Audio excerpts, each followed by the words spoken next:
What's going on, guys? This is Chandler Smith, and today's video is going to be a little bit unique. The reason it's going to be unique is I'm going to be reacting to a video put out by Graham Stephan that's titled How Much I Make from 6 Rental Properties. Now, this caught my interest because I love everything rental properties. But the real reason it caught my interest is about 8 days ago, I released a video titled How Much Money I Make Off of 99 Rental Units. And then about 1 week later, Graham releases this video titled How Much Money I Make Off of 6 Rental Properties. Now, I'm not saying Graham's copying me. You need to know Graham Stephan is the man, and he is the YouTuber of all YouTubers. However, I did find it pretty interesting that I had just released a video a couple days before comparing Graham Stephan and Grant Cardone. Because the way the YouTube algorithm works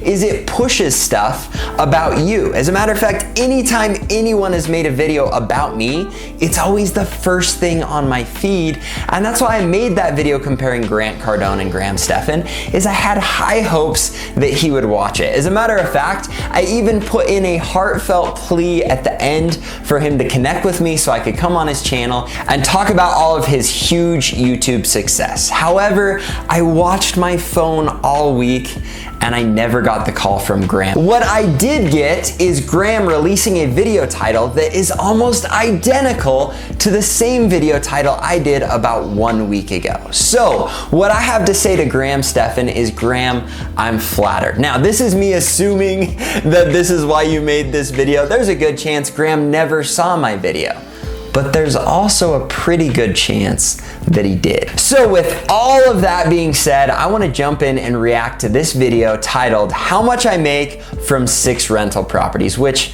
by the way, Graham, that is a glorious title. All right, guys, let's jump into it. What's up, guys? It's Graham here. So I felt like this would be an interesting topic to talk about and break down here in the channel. It is a very interesting topic. And that would be how much money I've actually made from real estate investing over the last 8 years. Because to be honest, I never really knew exactly how much it was, and I never took the time to go and add all of it up until Jack mentioned this on my podcast, the Iced Coffee Hour, linked down below, by the way, in the description. So right here, Graham is very clear about the fact that this was Jack's idea, and that's where the video title came from. So let me know right now in the comments, do you think that this video title was Jack's idea, or do you think that maybe, possibly, potentially, Graham may have seen my video and it may have sparked an idea for him to copy the same title and do this video? And again, no hard feelings.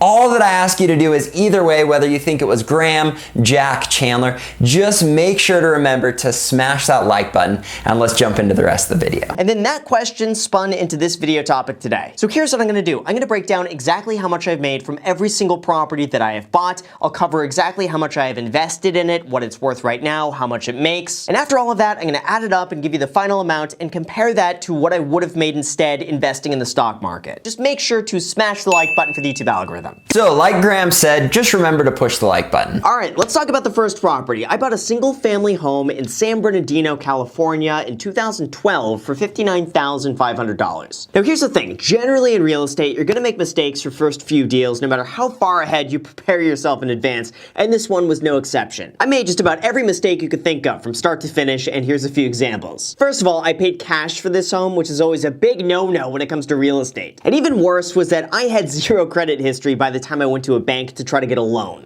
So I actually find this super interesting because Graham and I made the exact same mistake with our first property, and that was purchasing it in cash. Now in his videos and in my videos, we both talk a ton about the importance of leverage, and so I think that's pretty cool that it was the same mistake on both. Now, I'm not giving Graham a hard time by pointing this out and saying he's copying me or I'm copying him. I'm just saying this is a mistake that a lot of investors make that you should avoid even on your first property, because buying in cash is a terrible decision because you could have broken up that money into multiple properties that all would have given you a higher return through using leverage. Regardless of how much money you make or how much debt you have, banks want you to have an established credit history if they're going to give you a mortgage. Of which, of course, I had none, so I chose to deplete a big portion of my 4 years worth of savings just so I could go and buy this house. So step one, I should have got a credit card a lot sooner and started building up my credit history so I could have gotten a mortgage on this deal.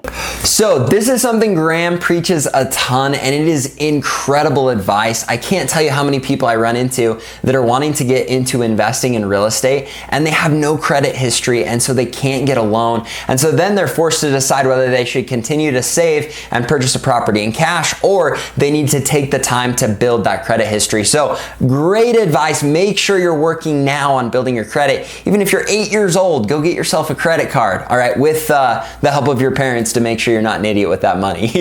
I picked the first tenants who offered to rent my place because I was too naive to go and dig further and research them to realize that he was getting evicted from the place he was currently living at. He was trying to evade taxes by running his income through his girlfriend's account. And their horrible credit score should have scared me away, but I was so nervous about money at the time that I decided against my better judgment just to go and rent to them because they were ready to move in immediately. So this kills me because I made the same mistake, not in my first condo that I bought cash, but in my next duplex that I bought just 6 months after purchasing that property, where I found a tenant for the downstairs unit. He was urgent, he was leaving his other place, he needed to get in, he promised me he'd give me cash up front, but his credit score sucked, and I should have known to turn him away, but I didn't. And so it's so funny how investors make similar mistakes early on. So make sure you build your credit, make sure you don't put in a crappy tenant, and like he said, he was stressed about money.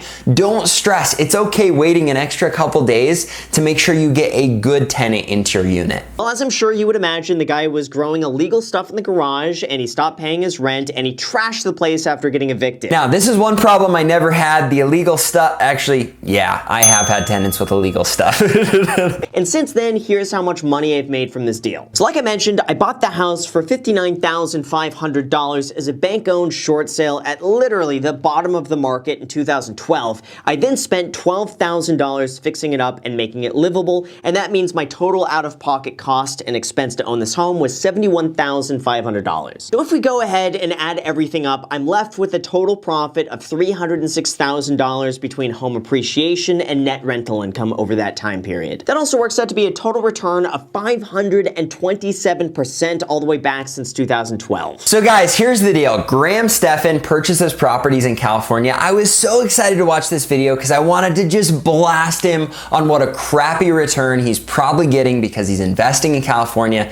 But here's the deal. That first property, he killed it on, especially if he refinances and pulls a lot of that money out, because from his rental income, it looked like he was bringing in about $1,000 a month. Now, you don't want to buy just based on the 1% rule, but he was only into that property $71,000. So if it's $71,000 to purchase and he's bringing in over $1,000 a month every single month, that's a pretty good purchase. I don't know the taxes, the insurance, some of that other stuff, but especially for California to find something within the 1% rule, it's pretty incredible. So Graham, well done. That's a great property. The home was purchased for $72,000, and then another $8,000 was spent fixing it up, so the total investment in this deal was $80,000. And now this home is worth about $290,000 as well. And over the last 8 years, I've received about $86,400 in net rental income, which means if you add up the net rental income and increase property value over the last 8 years, that works out to be a $296,000 profit. And from an $80,000 investment, that works out to be a 470% return. So property number 2, once again, Graham got a pretty darn good deal on this property. So I don't have anything negative to say. Graham,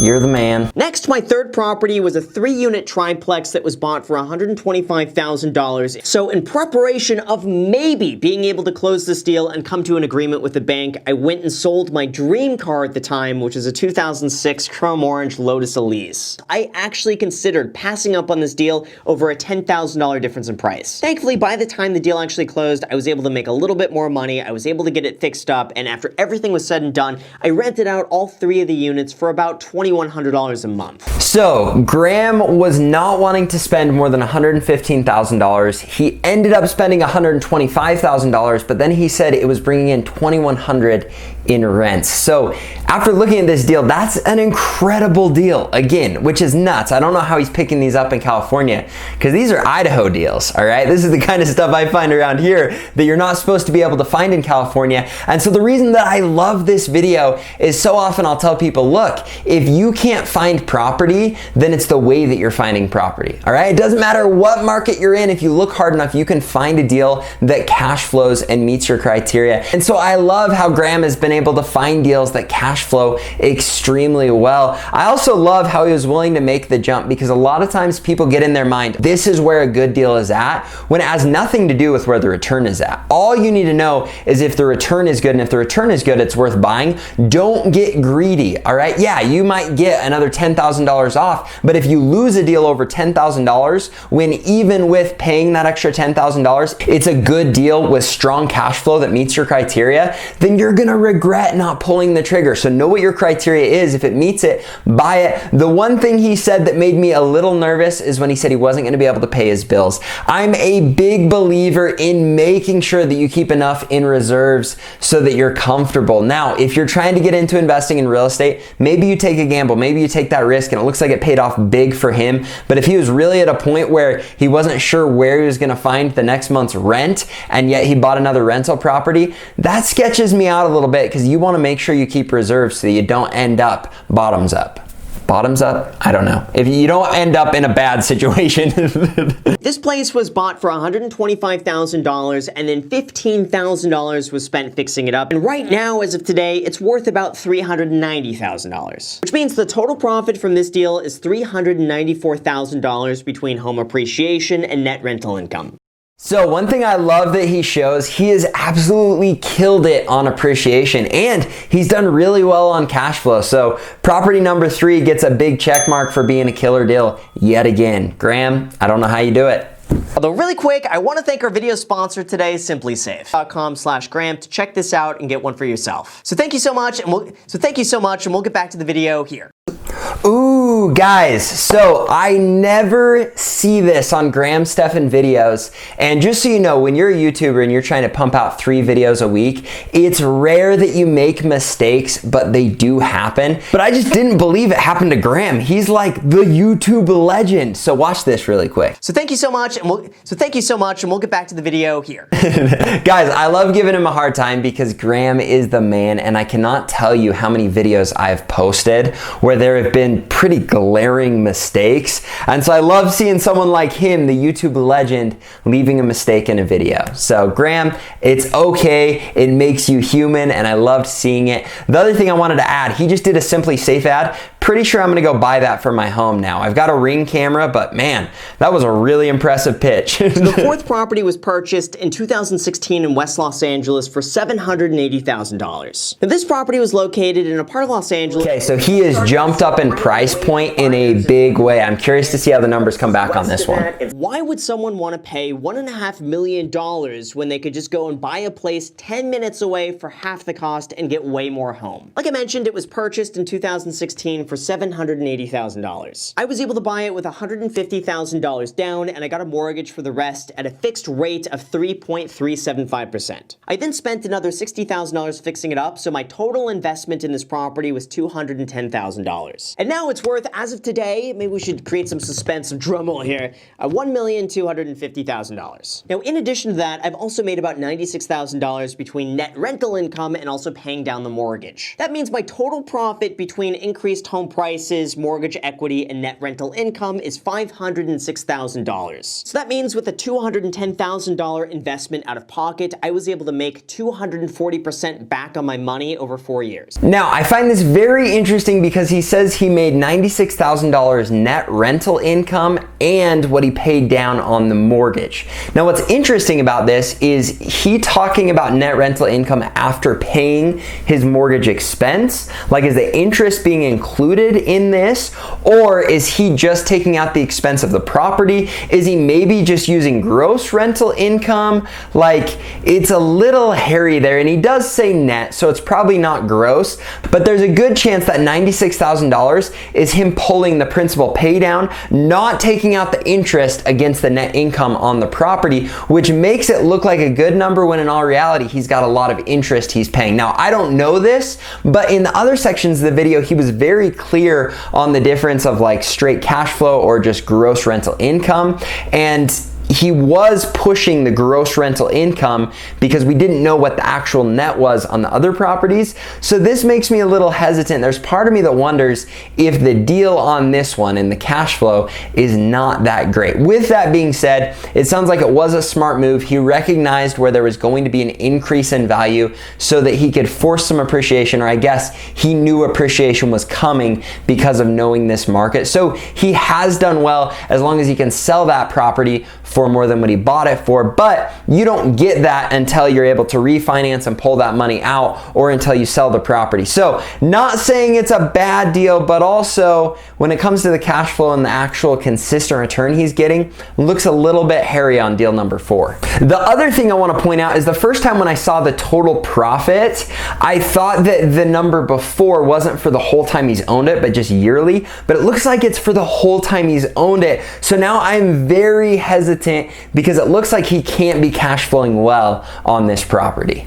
As a matter of fact, I would go so far as to say he's probably not even that far above break even, if above break even at all when it comes to his cash flow. I could be wrong, but if he was, why not make that clear? Now keep in mind, anytime I mention mortgage equity, I mean a portion of my mortgage payment goes into paying down the loan amount. So every single month I owe the bank a little bit less, and I'm putting more money into the piggy bank of the house until eventually the house is paid off in full, and then everything I make on the property is pretty much profit. So he hits on equity here. He's really pushing that principal pay down on the property. I think that kind of gets your attention off the fact that this property probably isn't cash flowing well, which is a big requirement for me to purchase a property. Property is probably going to be a little bit difficult to calculate, but hang with me here because this is one you're probably familiar with, and that would be the $0 duplex that I bought in 2017 for $585,000. I bought it for $585,000 with a $150,000 down payment. I then spent an additional $80,000 fixing it up, so my total out-of-pocket cost to own this place is $230,000. That means my total out-of-pocket is $140,000. My total profit on this is $474,000, and that makes a 338% return on my money over 3 years. So property number 5, kind of cool what he did. I think it's so important for you to understand how useful leverage can be when you're living in a property, so that you can essentially live for free because you've got a tenant that's paying your rent and then you're living in a unit. And he's right, it's hard to know how much of a return you get on a property like this. I think one thing that's very interesting about the market that he's in and the way he's purchased properties is he has done a great job of buying properties that are going to be worth way more down the road and have appreciated a ton while he's owned them. Now, the only thing that's hairy about this is you've got to make sure those numbers are true, because a lot of times people think they're going to sell for way more than they can actually sell for. Now, Graham's a smart guy. I'm guessing he's spot on, but that's the only thing I would hesitate with on this property. The other thing is with that purchase price, it's just not the kind of property I would buy because you're not cash flowing strong enough to get a great return on your money unless you do something creative with financing by living in it. And then even still, you're not getting the kind of cash on cash return that I personally would buy. However, I want to add in with this that anytime someone's deciding between purchasing a home or going and buying a duplex or a triplex, living in a unit, getting a lower down payment and getting a portion of their rent covered, it's always better to do that one because that's going to turn into a property that will cash flow and give you a return in the future. Now, does that cash flow meet my criteria for getting into a property? Maybe not, but if it's between getting in a home that's not going to cash flow ever for you or getting into a duplex that then you can move out of in the future and it can be cash flowing and giving you a decent return, even if it's not up to my criteria, hey, if you can get into that for a lower down payment because you're living in it, why not? Now, I would still tell you to try and find a property where the cash flow once you move out can meet my criteria, but even if it doesn't, it's better to go that option than to buy a home that's never going to cash flow, or if it does, it's going to be negative cash flow because the numbers don't work great because it's not a multifamily unit. I'm always going to push you to go that multifamily route. My 6th property was purchased just a little bit over a year ago, and as you guys could tell, I just really like duplexes, and this one was bought around the same area as the last one. So just a couple seconds into property 6, one thing I love about Graham is he's been able to find a bunch of duplexes duplexes, triplexes, all of these units. And I've done tons of consulting calls with people in California or New York or other areas that say, Chandler, they just don't exist. They immediately get picked up. You can never find them. It's like, well, look what Graham's done. He's in a very, very competitive market, and yet he's been able to find multiple duplexes. And so you can be the guy that says, hey, they don't exist, or the guy that goes out and finds them. And even though I don't think these returns are as awesome as they could be in some other markets, he's been able to capitalize on finding areas that do go up in value and appreciate. Now, in my personal opinion, I don't think you can ever gamble on that, but maybe you can. Maybe he knows the market well enough where he knows he's okay cash flowing not that much and capitalizing big on an increase in value on the properties. So this place was located right in the center of several really big developments going on nearby, and also it was only advertised as being a 1-bedroom, 1-bathroom per unit, when in actuality, it was a 1-bedroom, 1.5 bathroom, plus a den that could easily be called a 2nd bedroom. So with really just a weekend's worth of work, this could easily be a 2-bedroom, 2-bathroom, and each unit could rent $600 a month more than what they thought. So I crunched the numbers on this one, and it was listed at $835,000, and I felt for the right person, they would probably pay more like $900,000 just to get it. But I knew for myself, for this deal to make sense to me, I would have to pay no more than $835,000 max. One thing I would love for Graham to do is be a little bit more transparent on what makes it a good deal for him, because he's not depending on the cash-on-cash return. He hasn't really given like a strict criteria of this is why I think it was worth that. He's just said, this is what I think it's worth, and that's just that. Like, this is what I would pay for. I would love for him to say, look, I know it's gonna go up this much in value, and that's why I justified this purchase price, or I need to get this cash-on-cash return, or this IRR, or whatever it is. But for him, in a lot of the videos I've watched, he hasn't been super clear on, hey, this is the kind of return I needed to get, and this is why. And so if you're in my market, this is what I'd look for. That's something I'd like to see a little bit more of from Graham. Information on top of that, so now this place is worth about $965,000, maybe even closer to $1 million considering the current rents, but let's be conservative about this one, we'll call it $965. That means that throughout the last 18 months, I've made about $32,800 from rent and mortgage paydown, plus an additional $150,000 in home appreciation. Okay guys, I 100% know when he says I've made this from rent, that he's not taking into consideration the expenses, he's not taking into consideration his mortgage payment, he's not doing any of that. He's saying, I made this in profit, but it's not profit because he still has expenses. Now, Graham, if I'm wrong, correct me, have me on your channel, all right? I would love nothing more than to come and talk to you about these properties, and I'm not trying to bash on what Graham's doing. He is the man. However, the way that he said that, I have to believe he's just saying this is the rental income I got, which is the gross rents, which is nowhere near what the actual return will be after paying his mortgage and expenses. So far, I've invested about $756,000 out of pocket through renovations and down payments. And that made me a total of $2,158,000 through rent, property appreciation, and mortgage equity paydown. That works out to be just under $270,000 a year on average in profit from real estate investing. Now, in terms of cash flow from this, my net return between rents and mortgage equity paydown is about $9,400 a month. So on that $756,000. Okay guys, this is a huge pet peeve and something that I gotta call Graham out for him to put the title of cash flow, and then he's going to put in his equity pay down and his cash flow on the properties, and we didn't see him give us the actual cash flow after expenses and mortgage payments on those properties. So he's about to show us a return on these properties when he's including the equity pay down and including his cash flow, which I think is just his rental income, and I could be wrong, but we saw earlier on he was talking about gross rents. He wasn't talking about cash flow after expenses, after mortgage, after all of that. And then to put both of those things under cash flow, that just isn't a fair breakdown at all, because principal paydown is so much different than cash flow, and cash flow is so much different than your gross rents, or even your gross rents minus expenses before your mortgage payment. That isn't a true definition of cash flow, and so for him to put cash flow and then $9,400 a month,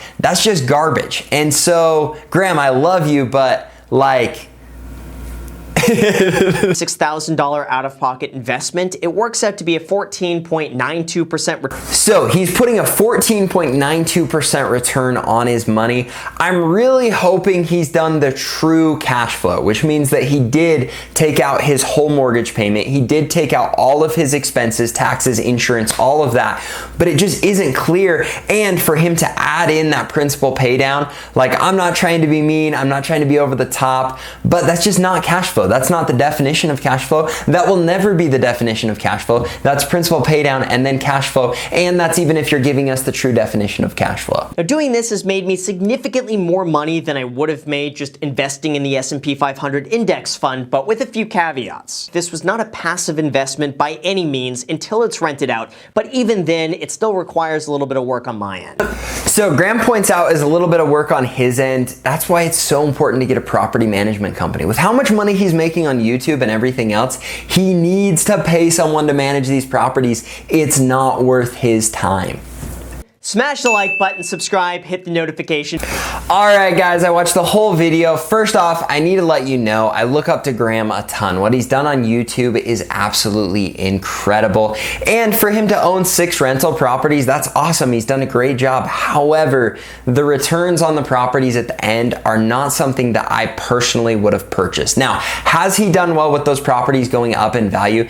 Yeah, he has, but we all have, all right? If you haven't won big with properties going up in value over the last 5 to 10 years, then you're an idiot. Like, it's one of those things that everyone won since 2009 until now. The reason I point this out is even here in Idaho, I've had some of my properties go up over 20% in 1 year. So if I owned a property that cost me $1 million, it's gone up to 1.2 in just the last year here in Idaho. So that huge appreciation, you can't find that just in California. You can find that everywhere if you find the right market. What Graham's missed out on is cash flow. And then for him to take cash flow and call it cash flow when he's using principal pay down and when we don't even know if it's true cash flow, that for me is frustrating. Now, is he right when he says that real estate is a better investment than picking some mutual fund? Yes, 100%. But he also talks about how there's a lot more work that goes into it. And I'll say this, there's a lot of work when it comes to finding deals. But if you've got a management company that's in place and that they're watching your numbers and making sure that they're maximizing your rents, it should be a passive investment, especially when you're making the kind of money that Graham is. Now, again, I don't want this video to come off in the wrong way. Graham is awesome. However, there are deals here that I personally wouldn't have purchased, and the way that he manipulated the numbers, I don't think is completely fair for the way that he shared his total earnings. Now, if you want to watch my video on what I was able to cash flow on my properties, I'll tell you right now, every one of my properties beat the last 2 or 3 properties he showed in a big way. And that's why I've been able to cash flow huge, have huge principal pay down, and get the benefits of appreciation and tax benefits to where the properties I've purchased blow any stock investment out of the water. Now, when it comes to the individual investments he talked about, like Apple, Google, Amazon, those that have exploded, yeah, if you want to bet on one, like he said, you've got pros and cons, but I hope you guys enjoyed this video, and I hope you'll send it to Graham so that he can know, one, I love what he puts out. I love this video. I'm grateful he put it out. However, I am calling him out, and I'd love to get his feedback or have the opportunity to do a video with him in the future. For those of you that don't know, I've actually met Graham before. As a person,